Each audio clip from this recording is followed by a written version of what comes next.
Good day, everyone. I am Stephanie H. Macalong. I am the first reporter for the topic of weather and the climate. Meteorologists are scientists who study the weather and make predictions about what the weather will be like. They use tools and instruments to collect data on temperature, humidity, wind speed, and other factors that affect the weather. They analyze this information to understand and forecast weather patterns. So, what are the tools used by meteorologists? So, upat ka tools ang ginagamit sa meteorologist. First, the thermometer. So, thermometers are used to measure the temperature of the air. The next one, the barometers.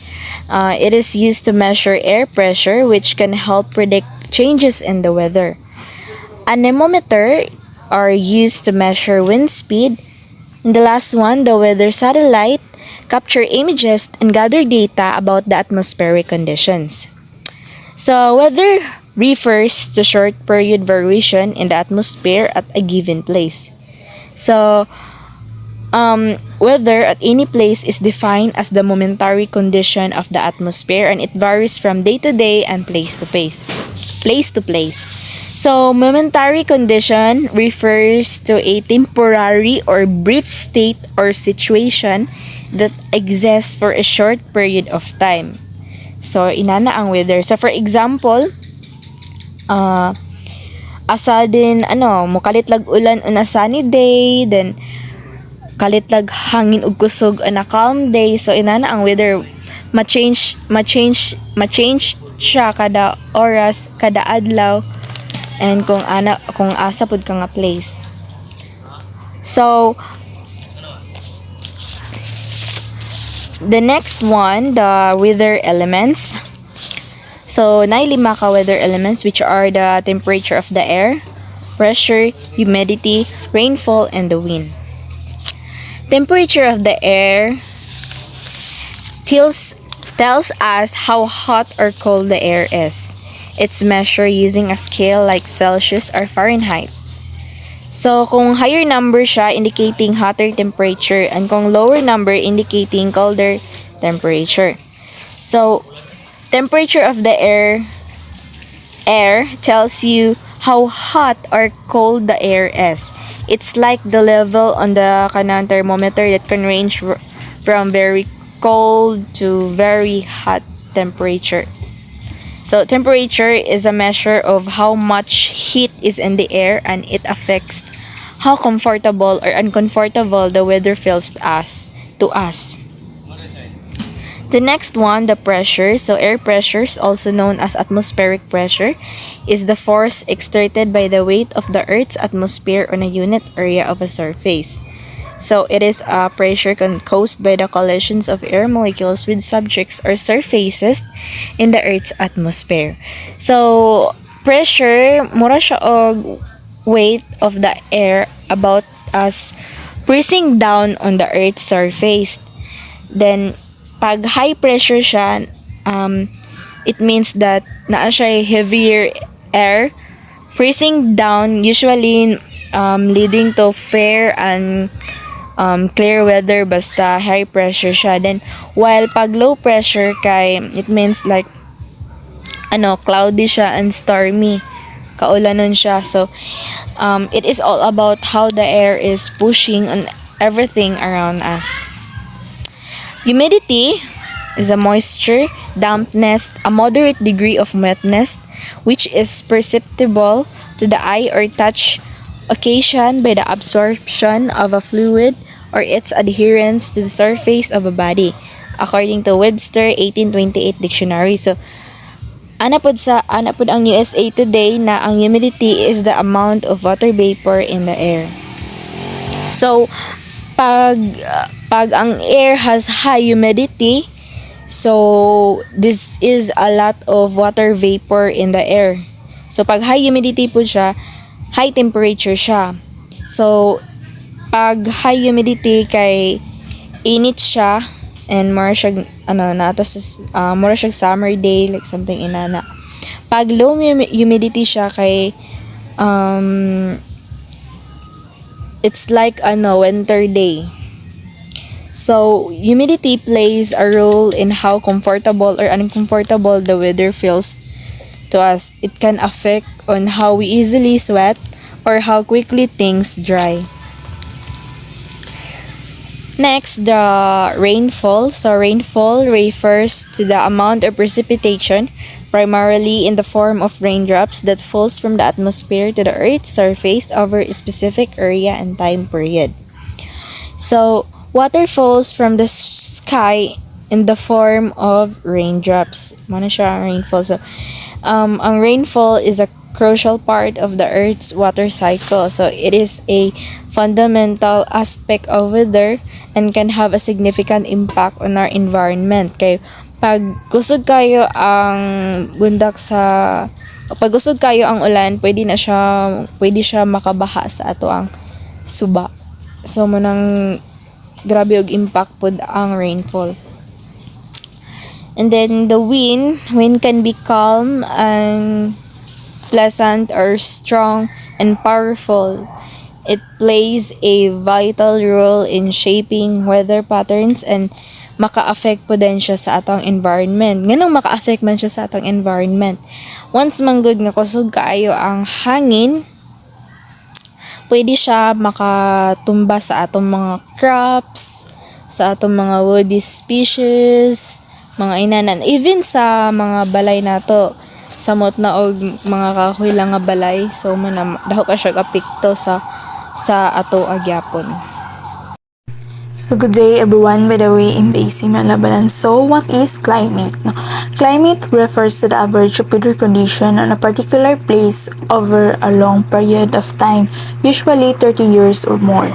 So our weather change by hour to hour, day to day, month to month, and year to year. So our weather is not permanent. Mag-change yun siya sa buntag, init, din sa pagkahapon ay iwan, mag-inana siya. So, in climate, we have a two season, the dry and wet season.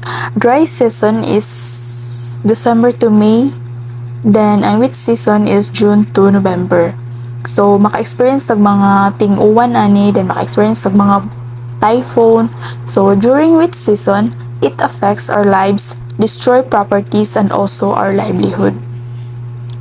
It includes information about temperature, precipitation, wind patterns, and other factors. So, temperature measures the average heat or thermal energy is substance. So, kung grabe na kayo kainit, maka-experience tag soil degradation, maliki ang yuta, then manguga ang atong sapa. So, according to my research, the average temperature in the Philippines is 26.6 degrees Celsius. Then, climate helps us to understand the typical weather patterns of the region or country. So, next is the main factors of climate to be discussed by Brian Yan. The main factors of climate. Number 1 is astronomical. Variation in the incoming solar radiation due to changes in the sun, earth distance arising from variation in the ellipticity of the orbit, and also changes in the inclination of the axis. And number 2 is geological. Changes in the disposition of oceans and continents. The Climate Geology Group studies how Earth and climate system has responded in the past of different level of atmospheric, solar energy, and frequency of volcanic events. We obtain climate information from stalagmites and microfossils from ocean and lake sediments. And number 3 is anthropogenetic changes due to human activity in the form of deforestation and release of greenhouse gases such as carbon dioxide into atmospheric, etc. So these basically the permanent factors that control the general nature of the climate of any location on the earth. So climatic control mo siya ang mga natural factors sa earth nga naga-control sa weather o climate. So in any location is ato ang kalibutan. So there are some natural factors nga nagkontrol sa climate and weather sa atong earth. So first will be the latitude. What is latitude? The amount of solar energy received varies due to the curvature of the earth, which has further resulted in a decrease in temperature from the equator towards the pole. So itong ma-estimate na siya na or mabawa na nga latitude. So meaning from pinaka tumoy nga pole ug hantod sa pinakaubos nga pole sa atong earth. So for example, atong area is na-locate sa equator, daw sa equator. So ang atong climate dia is mahitabo tropical or summer, no? Then pag abot dito sa kuan sa each poles, so na possible nga ang South Pole is init siya, pero ang natural na init or tropical siya, pero napud siya yung mga adlaw nga bugnaw like winter. So unlike sa North Pole is bugnaw na siya permanente, so magdepende na siya sa rotation sa earth sa sun. So next will be the altitude. The air becomes less dense and temperature decreases with the increase in height from the Earth's surface.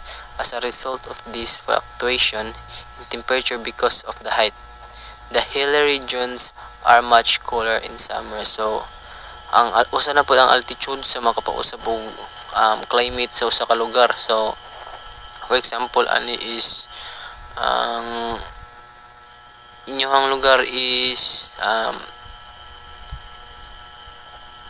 nasa tumoy sa bukid, for example lang taas inyong area. So pag less dense ang temperature, so mo decrease gid na permanente ang temperature. So pag nakasa tumoy bugnaw ang klima, tas pag napud ka sa ubos is ang klima po dito kay kaning init siya, kay mo kuan man siya mo taas ang density sa air. So dili na siya masagang kaayo sa kuan air ang kainit. So temperature normally decreases as elevation so money or height increases, making locations at higher elevations colder. So next factor will be the land and water surface. Water heats and cools more slowly than land. So kung naman ka obvious naman kayo nga mas dali mo init ang mala kaysa basa kaning ay tubig. So therefore in the summer the coastal regions will stay cooler, in the winter warmer. A more moderate climate will a smaller temperature range is created. So katong mga land areas nga kuan mga mala katong dry siya or desert, so mas paspas siya mo absorb og sunlight than the katong kuan mga wet or katong dili siya permanente mala. So muna siya makakos og radiation sa earth. Then the ocean doesn't just store solar radiation man. So iyara mang trabaho is mag-deliver og or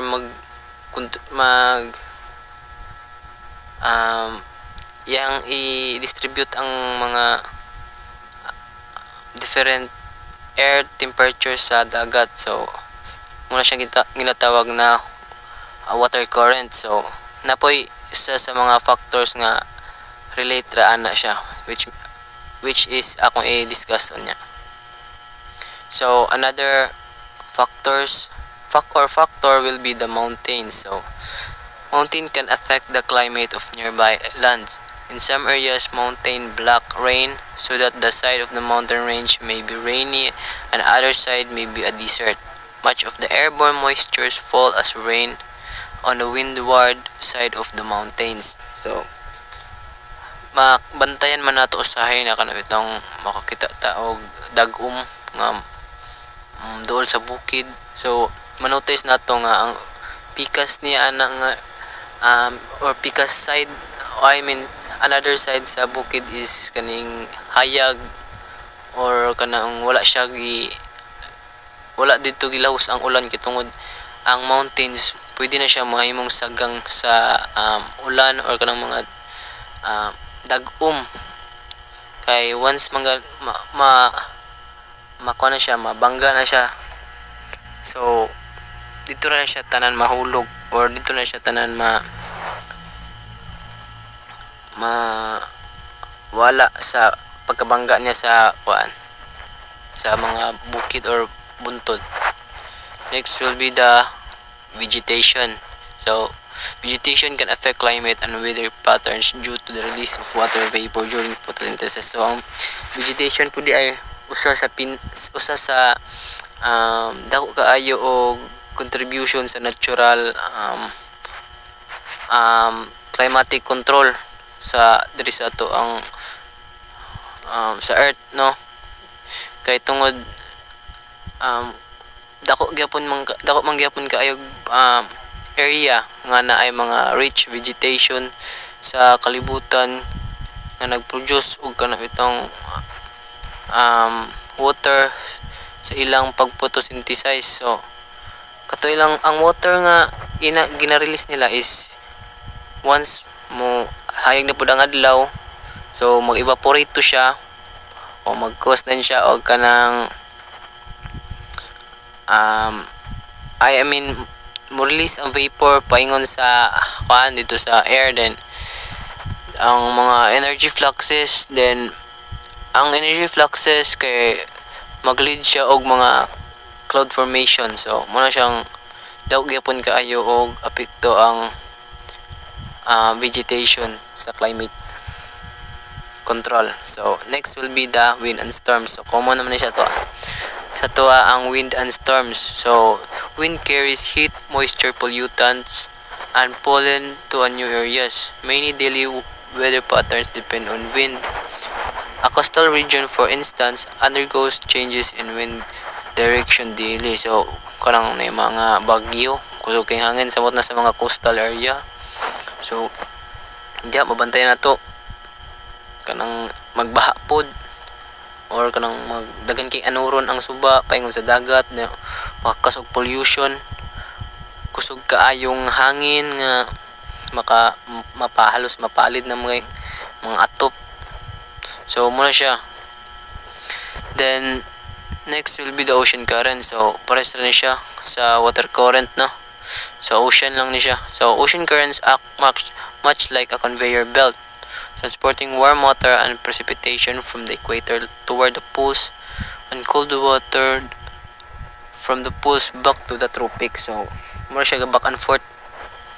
Bali ang trabaho sa ocean currents kay bali mo siya conveyor belt, or kanabito mura siya og magtuyok lang siya sa globe bitaw, magtransport siya og warm water, then cold water dito sa mga tropic area.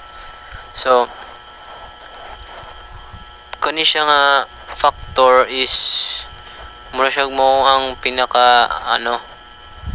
pinakadako kaayo og epekto sa climate o weather sa earth, kay pila ka percent ang tubig diri samot ng dagat, which luwag kayo. So siya gid ang pinakadako kayo og impact or effect makaapekto siya sa climate and weather control. Another is the semi-permanent high and low. So duha ni siya. So high pressure areas usually are areas of fair settled weather. So low pressure areas are places where the atmosphere is relatively thin. Thin winds blow inward towards these areas. So this causes air to rise, producing clouds and condensation. So ang mga high pressure areas man kay usually is katang mga fair lang, anang chill ra kaayo ang weather. So di pareha sa low pressure kanang diri sa atuha sa Philippines. Ang kandiri kasagaran mabuo nga low pressure ubos sa Philippines, no, makabuo og mga low pressure area nga mag-cause og bagyo, which is mabuo man na siya. So muna siya ang usab pod sa factor kung anong mausab ang climate o weather diri sa usa ka lugar. So another will be the air mass. When winds move air masses, they carry their weather conditions, either heat or cold, or dry or moist. So from the source region to a new region. When the air mass reaches a new region, it might clash with another air mass that has a different temperature and humidity. This can create a severe storm. So ang air mass, pares ra ni siya sa katong altitude, no? Alos pares lang tungod sa wind mass. Kung nipis or kanang air mass mura siya volume sa hangin nga murag mag-deliver siya ay mag-transport siya ba from another region to from region to another region. So naman po'y possible nga magbangga ang duha ka klase sa hangin, which is kanang ang hot or cold nga hangin nga maka-produce og severe storm. So muna siya maka-apekto or dako gyapon kay siya og apekto sa climate control, kay makakuas man siya og severe storm pag mag-collide ang duha ka air mass, which is the hot and air temperature air. Last will be the cyclone. So common siya sa US dito nga area. So its impact is the greatest over the coastal areas, which bear the brunt of the strong surface winds, squalls, induce tornadoes and flooding from heavy rains rather than strong winds that cause the greatest loss in lives and destruction to property in coastal areas. So pares na sa atua kanang mga bagyo sa atua, pero ang gitawag lang sila dito is cyclone. So kaning cyclone man gid kay maka-produce po ni siya og kaning tornado, no, kusog kay nga hangin tas ulan na maka-cause og floods. So common siya dito sa gawas sa US. Then ang kuan pod siya kay kanang bisag winter season dito sa ila is nagyapoy cyclone. So that's all for the climatic control.